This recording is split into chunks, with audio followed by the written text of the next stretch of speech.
Okay na? Silipin natin ang kaganapan sa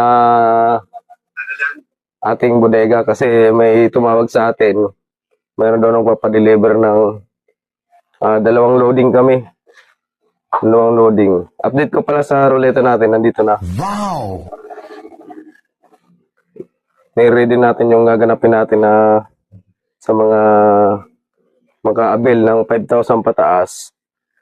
Bago sila lumabas ng gate ng bodega, mag-i-spin sila dito.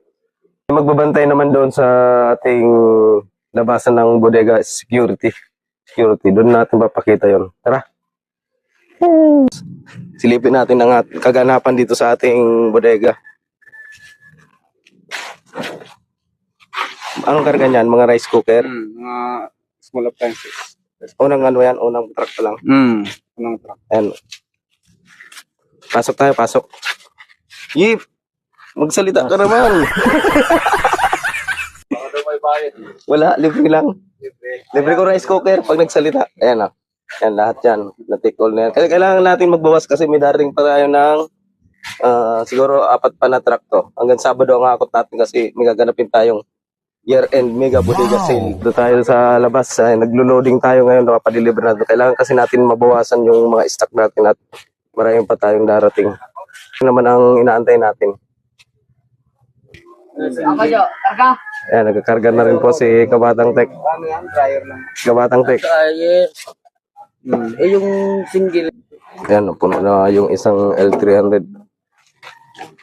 Ayan, may naka-pending pa tayo ngayon.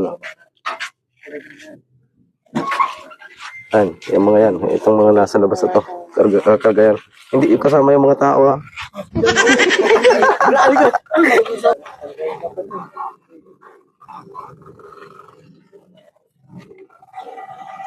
Ayan na, pupunuin naman natin yan. Kasi may maraming pa tayong darating kaya kailangan natin magbawas. Ito na, kinagkakarga na tayo ngayon. Ito yung truck kanina na galing doon. Pinupuno natin. Ito tayo ngayon sa loob. Ito yung bodega natin na punong-puno. Pero may darating pa tayo mamaya para mapuno to para sa darating na December 15, 16, 17 sa pinakauna-unahang pagkakataon na magkakaroon tayo ng year-end mega bodega sale. Kaya wag na wag yung papalagpasin. Ang aming FB page pala ay BTW Household Appliances Trading na matatagpuan sa Tansa, Cavite. Sa mga hindi pa pala nakaka-follow, like and share. Follow nyo na, like and share kasi 10 katao na mamimili kami na mananalo ng